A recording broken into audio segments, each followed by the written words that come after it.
Well, joining me now is one of the world's leading water experts, Asit Biswas. He's the co-founder of the Third World Center for Water Management and a visiting professor at the National University of Singapore. Thank you very much for joining us, sir. This Niti Aayog report almost paints an apocalyptic scenario for 2030 for India. Is it that bad? Yes, it is actually worse. I've been saying for 20 years this is coming. And I'm surprised that Niti Aayog, after all these years, finally the government is facing up to the problem. India's water crisis is now completely on an unsustainable path. Who is to blame for it?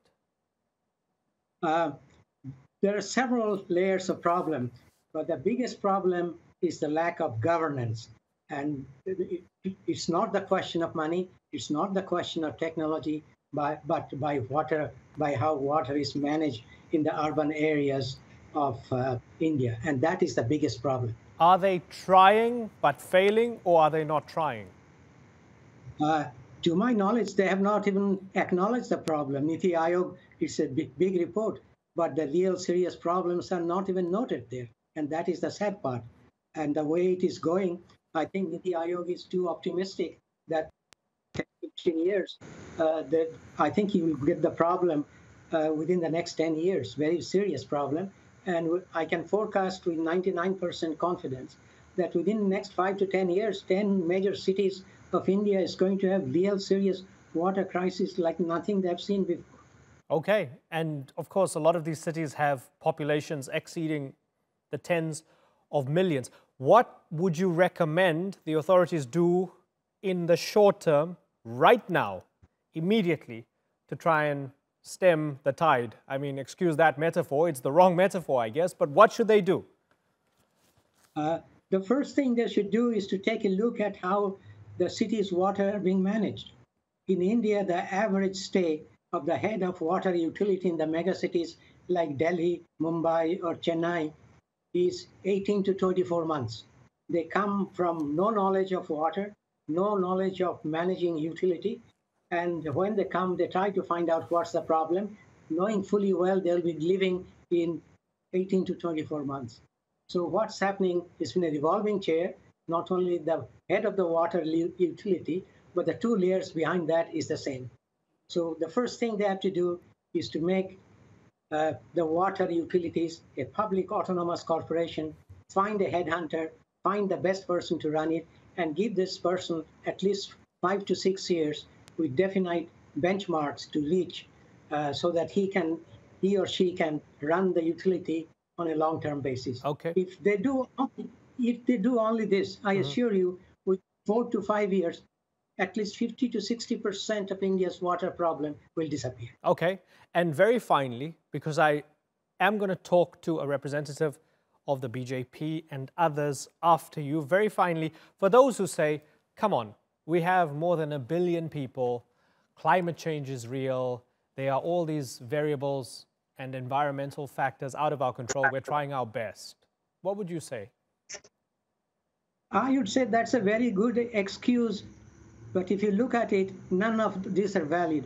I'll sit down with you, or anybody for that matter, and show that not only now, but 2050, when India will have 1.76 billion people, it will not have a water problem if it manages its water properly and if it sets its scene correct within the next 5 to 6 years. Asit Biswas, I thank you very much for joining us here on the Newsmakers.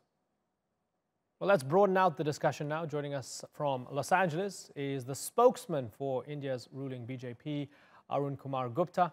From the Indian city of Panchkula, we have Sanjiv Bhatia. He's the director of the Center for Environmental and Economic Policy and the founder of contractwithindia.com, an organization aimed at improving India. And completing our panel from New Delhi is the president and CEO of the India Council on Competitiveness, Amit Kapoor. Gentlemen, thanks for joining us. Arun Kumar Gupta, let me begin with you. We just heard from Asit Biswas, one of the leading water authorities in the world, coming out of Singapore. He told us there's several layers to the problem, but at the heart of it all is bad governance from the ruling BJP. They're not even acknowledging the water crisis and they're mismanaging the situation. Would you agree with that? Please appreciate the very fact that the report has been published by Niti Aayog, that itself is a testimony that the government is very seriously looking into this aspect.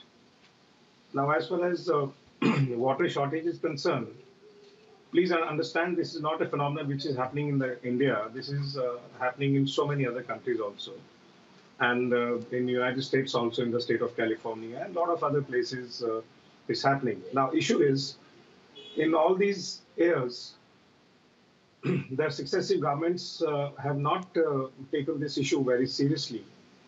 And this has come to this stage, because this doesn't happen overnight. You'll agree with me.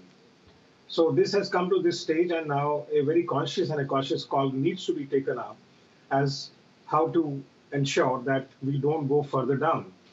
And looking into that aspect, the government is very seriously considering, even there is a legislation for, in many states in India, to look into this aspect as much as possible. Okay. For so many years, the water has never been taken as a subject. Okay. Okay. So you're saying you're taking it seriously. Certainly. Yeah, Allow me to come in here because we have two other members on the panel here. I want to give everybody an opportunity. Amit Kapoor, do you accept that argument that the ruling party is taking this seriously? Because that Niti Aayog report is mind-blowing. It's a scary report. Do you accept that the government's doing everything they can to tackle the water crisis? So I think we need to fundamentally understand that when the government is taking a step to really saying that water is going to be a crisis, there is an understanding within the government that, yes, we have to look at it fairly seriously. For the first time in the history of independent India, what I have noticed is that one of the governments is talking about water. Water has been a very major issue for India for the last 20 to 30 years, but nobody has been talking about it. We have polluted our rivers. The groundwater situation has always been appalling, or the groundwater has actually been falling and things. So nobody was actually looking at it. It was a subject which was absolutely ignored. But to really come to a state wherein the government is openly talking about a crisis, it is a recognition of the fact that, yes, we need to recognize, we need to set things right. Because if we don't do it right now, it is going to be a social catastrophe of sorts that we have never seen in the world, because 600 million people are going to be actually subjected to a crisis which has never been seen in the world. Right. By 2040, the expectation is that the whole Indo-Gigantic plain is going to be under a crisis of sorts. Yeah. So the government is recognizing. The question is now going to be, what steps can we take to really set it right? Because what we need to do now is hold on for a second. So hold that, Amit, hold that thought for a moment. So in a few minutes, I'm going to ask you for solutions. Let me go to Sanjiv Bhatia, first of all, and ask him, Sanjiv, do you trust the report? It paints an apocalyptic scenario. 600 million people will be affected, 21 major cities, more than 100 million people there, will run out of groundwater by 2020. Do you trust the report is accurate and that this is a legitimate warning sign? Well, it's an alarming report, but I think it's more alarming than factual. I mean, to really define shortage, you must know the supply and demand for a product, right? So we can identify the demand for the product of water, but how do you identify the supply? Who knows how much water there is under the ground? The government of India has never done a scientific study to identify how much water there is under the ground. And so I think the Niti Aayog needs to be a little careful in how it, I mean, I applaud them for bringing this to the public's attention, but they've got to be careful in how alarmist they want to make their report, because there are millions of people living in Delhi. Their property values go to zero if there's no water in Delhi, as they claim in a year and a half from now. Okay.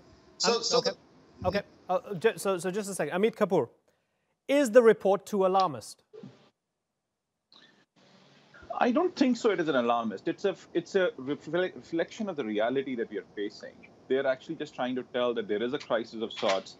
When the other gentleman is saying that there is no idea as to what the government is saying, or there is no study that has been done as to the groundwater situation and things, we have the figures that the groundwater has gone down from 2 to 3 feet at one point in time to 600 feet at certain locations in the country.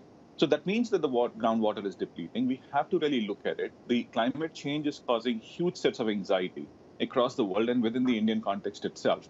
The rivers that we were really talking about, which were the lifeblood for the population, are also drying down. They're polluted and so on and so forth.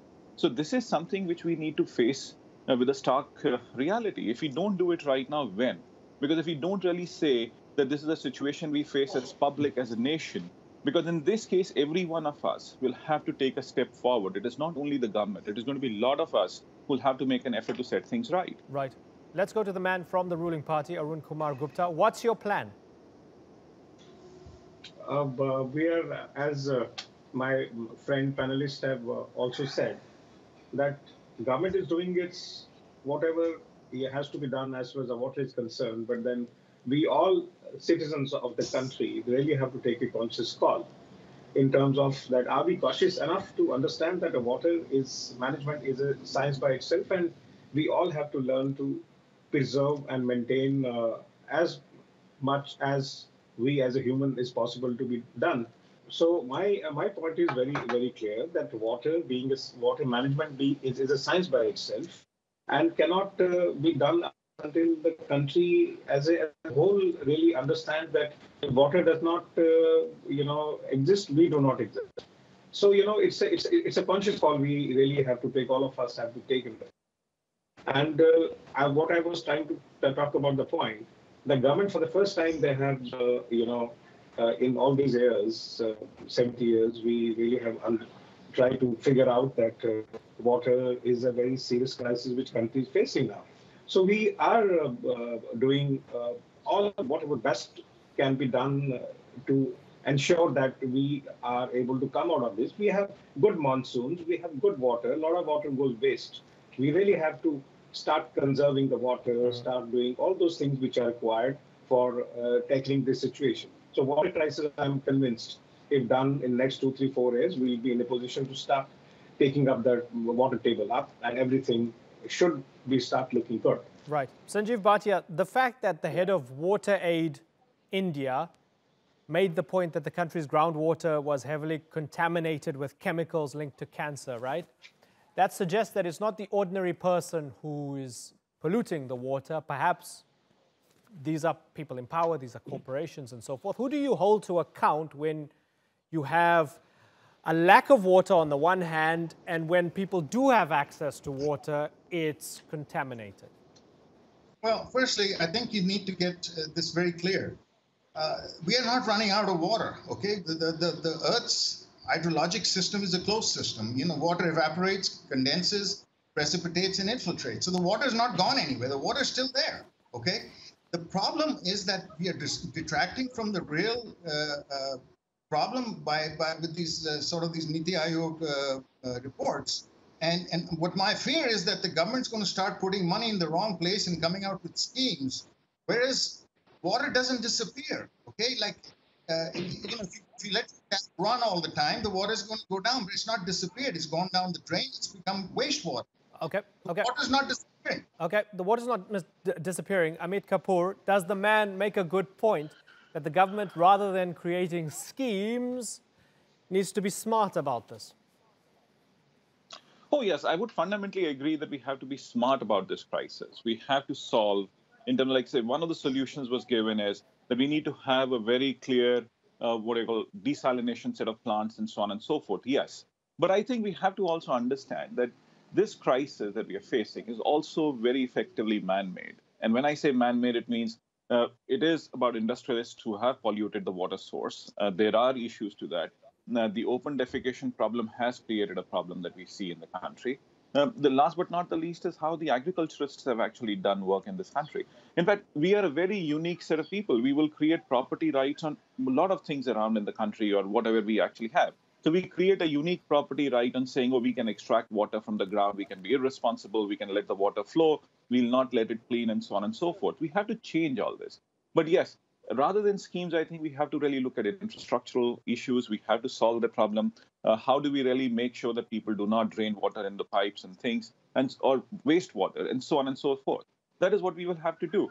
So I think it's a man-made problem. It's a governance issue. We need to set these things right, and we can actually tackle this issue. Because if we don't do it now, my fear is of a very different nature, because we're already seeing very interesting set of situations in cities like Aurangabad, wherein the water is not there. There are set of situations where people have actually fought, or they have had some kind of small water riots in the country, or a very small level of fightings that we can actually see for water. So we really need to take care of these issues at the with a lot of urgency. Yeah, Arun, Kumar, Gupta, do you have to? Imran, Say, can okay, well, I okay, come in here for a okay, second? Sanjiv, come in, Sanjiv. Yes. Well, I mean, look at Israel and Singapore. These are the two most water-starved countries in the world. Okay, 100% of the wastewater in Israel is recycled and Right. used in agriculture. In India, less than 1% of the water is recycled back into agriculture. Singapore, okay, it's a water-starved country. In 1960, it had no water. Okay, now it's got a surplus of water. What do? They take 50% of their wastewater and recycle back into the water system as new water. They drink that water. Water molecules don't get destroyed. Okay, Yes. it's that we don't understand the technologies. And I have skin in this game. I work with the government. I have a water treatment company. Okay, so I understand the problem deeply, and I work with the government. I tell you what, I'm sorry to say this, but the government, people in the government just don't understand the problem, and they're not willing to do the right thing to solve the problem because they keep thinking about old technologies, whereas new technologies are available that allow us to clean the water back into the original state it came from. Okay, that's a strong point. So let's get the man from the government to respond. Arun Kumar Gupta, you guys don't get it. There are technologies out there. You need to listen to people like Sanjiv. Are you willing to? You see, please appreciate, let me remind Sanjeev that our Honorable Prime Minister was in Israel a few months back, and it was the topmost agenda of the Prime Minister was to see that how this water can be recycled or how the seawater can be used for our water purposes. So as far as government is concerned or the top leadership is concerned, they're very, very seriously looking into this. It's not that technology is not being used, or it's not that we are not working on this thing. But having said so, again, I'd like to very frankly say that Niti Aayog itself is, very consciously looking at this aspect. That's why report is there. Till this day, no report has ever come from any government. So the very fact the government is looking at this seriously, the very fact that our top leadership is looking into all these aspects seriously, so that goes to prove that as far as government is concerned, government is very serious. But as far as the citizen of the country is concerned, I mean, we cannot keep on blaming the government for everything. So we also have to understand that consciously we have to start looking into this aspect as a citizen of the country as well. But government, as far as the law is concerned, legislation is concerned, they definitely some few things have to be put in place so that people start understanding the importance of water. Okay, well, time is running out, and the predictions are dire. And it remains to be seen if India can tackle this extraordinary issue. For the moment, I have to move on. Arun, Sanjiv, and Amit, I thank you all for joining us on the Newsmakers.